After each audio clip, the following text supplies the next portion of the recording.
Hey guys, Deathletter Magic here, and hot on the heels of one of the worst reviewed, most poorly received pieces of individual lore in the history of Magic, the War of the Spark book. I legit already forgot purposely what it is called, and I also forgot the author's name. I think it's Greg or something. I'm so over it and so past it. Oh look, they're announcing another book. Now to be specific, I'm not talking about the other book that he's writing that they've already confirmed. This is a third book, and it's about Throne of the Elandraine, and it's called Throne of the Elandraine, The Wildered Quest. I don't know how to pronounce it because, and I'm not kidding, that's not a word. To wilder someone is basically to bewilder, but without the direct object reference, but it's basically a complete synonym. But they're using it as an adjective to describe the word quest.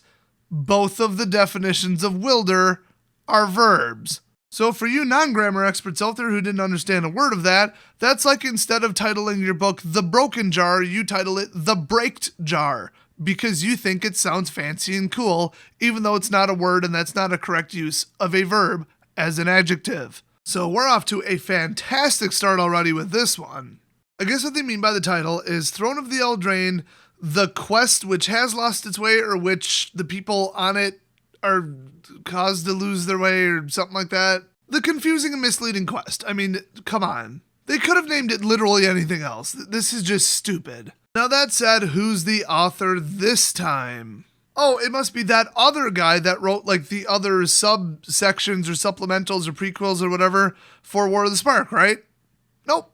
No, we're turning the clock all the way back to Kate Eliot, who wrote the honestly pretty good M19 story with Bolas and way back with the original Elder Dragons and when he and his brother first learned to planeswalk and that whole thing. Obviously, I had some issues with it. You know, it wasn't perfect, but it was very well written. Overall, I liked it. I thought, okay, nothing's perfect, but this is pretty decent. And Kate Eliot has some pretty well-received past things that she's written for or worked on. And she knows sci-fi and fantasy, so it turned out pretty good. So this book will probably be pretty good, at least more competently written than the disaster that was the War of the Spark book. But then again, on the flip side, Kate Eliot has her pronouns in her Twitter bio to confirm that yes, she is indeed like 99.9+% of the population who believes that they are the gender they factually are.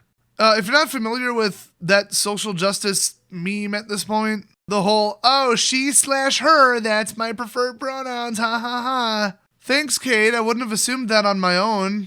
It's just a way to pat yourself on your back and say, oh, look how woke and accepting I am. Oh, look, the media told me that if I don't agree with trans people, I'm a meanie. I have to enable and support people with a mental illness instead of telling them to get the help that they need from a psychiatrist, because that always goes well. Hey, why are so many trans people committing suicide after they get their operation? Oh crap, maybe we should go to transregrets.com and find out.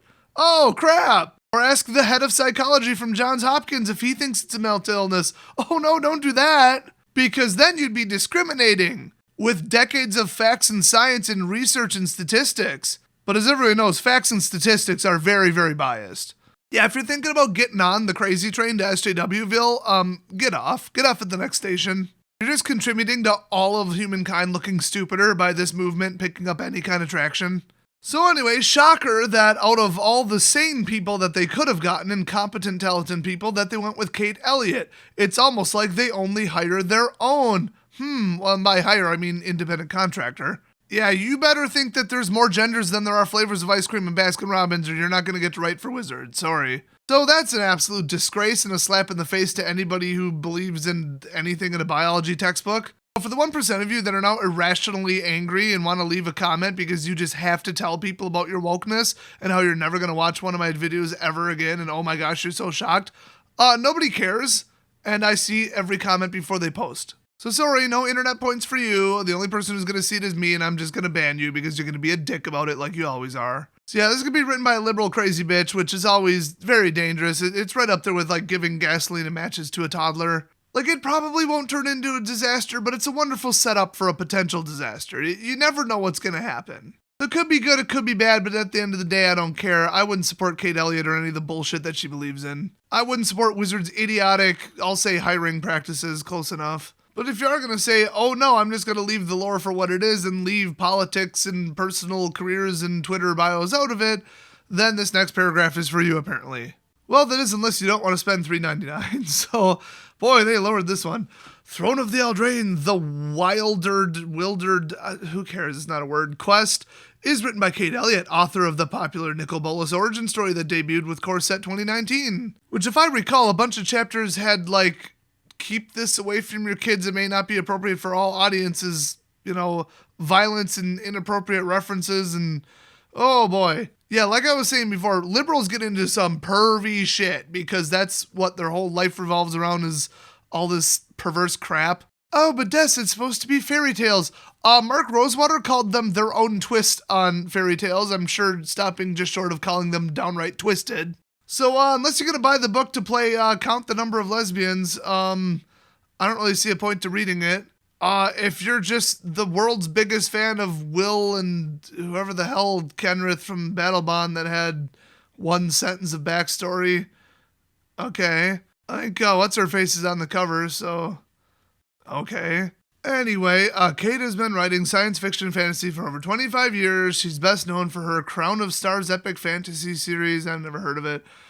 We intend to keep working with premier authors. Any other parameters there you want to add to that? Maybe do what you always do and come up with a list of ones you wouldn't work with and then tell us why? I'm curious. Why? What's up with that? What's up with that, Wizards? Is there some kind of blacklist? Is there some kind of litmus test you give before you hire someone? Is that what's going on? I'm seeing a pattern here, but I'm pretty good with pattern recognition. But they're just promoting diversity and hiring and trying to even out the numbers and blah, blah, blah. Well, except for disabilities, religious, or veteran status diversity, 3 other protected classes. They don't give a shit about those. They pretty much just hire pervy SJWs to do all of their work. Ones who won't shut up about certain topics and keep injecting horribly inappropriate things into the story for no reason other than to shove them in your face. That's how I know this book will be good. Also, they dropped the price to $3.99 US. So anyway, they're going to keep working with premier SJW authors, and we're very excited for Kate to write her second magic story. Oh boy. The full story will be available not for free if that's what you were thinking. Haha, no. The one hook that gets people interested in the game? Oh, not only are we going to bully the Aether Hub off of YouTube with rude comments and treating them like crap so that we actively lose customers and one of our biggest leads to hook people into the game, but we're also going to paywall needlessly with a microtransaction-esque dollar amount, but still a financial barrier, the story from now on, I guess. You want us to put the novel inside of a fat pack or something and just give it away as part of an existing purchase that you might already make instead of a separate thing? More like put in your credit card number. But seriously, they'll pay us money. We need money. Sincerely, Wizards of the Coast, apparently. So the full story will be available in English. That's the end of the language list. For $3.99 everywhere, Penguin Random House publishes ebooks, including Amazon, Barnes & Noble, and the Apple Store. A platform that nobody uses because Kindles are dead. Barnes & Noble, I didn't know they were still in business. And the Apple Store, if you're an Apple customer, fuck you. And fuck your stupid cultish fanboy bullshit. So of course, naturally, Wizards would name those 3. And I've never bought an ebook in my life because if you go to, Google and just type in ebook anything shut down. Oh, a company failed and they took all their licenses with them because you don't own anything, you're just kind of renting the books? Cool, I love spending money on things that aren't mine. Screw ebooks, they're stupid. You can pre-order the book if you're an idiot beginning July 27th for delivery when the book is released on September 4th. That's right, they want you to order it based on no description of the story, Kate Eliot's name, and some cover art about a new plane that we know nothing about, and we've seen 2 of the cards. And then Wizards probably manufactured the art leak themselves to try to hype the book some more. Wow, if ever there was a great basis for a pre-order, it's a compelling, lucrative sure thing here. They've got me convinced. I'm going to go to my closest monopoly-abusing giant super platform and order something that isn't my property according to the terms. Oh wait, no, I'm not, because among other reasons, the very last book they came out with was complete and utter garbage. Yeah, if you're going to pre-order this ebook, I might be able to hook you up with a really great deal on No Man's Sky 2. I'm sure it'll be really good. No Man's Sky 1 launched great. It was really a fantastic game. And then we get the ridiculous, cheap, paper-thin bullshit marketing. This will be the only way to go deeper than the cards and read the full Throne of Elandraine story. So in other words, you're going to have to guess what's going on based on the cards and their flavor text, just like you did for War of the Spark, or pay $3.99 for a novel that may or may not be good and probably contains 57 gay characters and a bunch of inappropriate scenes. And if true, obviously put in at the request of Wizards because they just cannot help themselves shoving pervy crap in people's faces. Welcome to the liberal agenda, everybody. There's definitely nothing wrong with it, and oh crap, another pro got arrested. Add that to the list of judges, former and current Wizards employees, and contractors, and pro players, and friends of staff that all got arrested for being massive pervs. What an odd and random coincidence. I see no pattern here. So to summarize this, hey, this is written by Kate. She's all right. Star power, yay. You want to know what's going on in this storyline? You curious? Cool, give us money.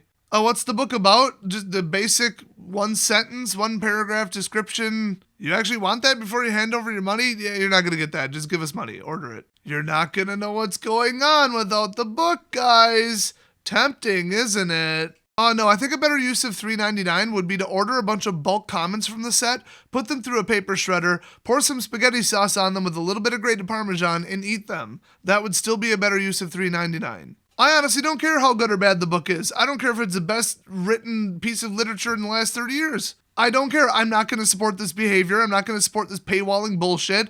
I'm not going to support you not giving away the lore for free anymore. I'm done with all this crap. Screw you and screw this book, Wizards. I think I pretty much speak for everybody, and if I don't, you're wrong. You're a misled, biased fanboy idiot, and you need to get your head screwed on straight because everything about this is just a stupid trap, a money-grabbing, just bullshit project. And I can almost guarantee you that this was double the price before the performance of the last book. This is already done and written by the time that had not even released yet. I can almost guarantee you of that. And they're just trying to salvage what's left of it.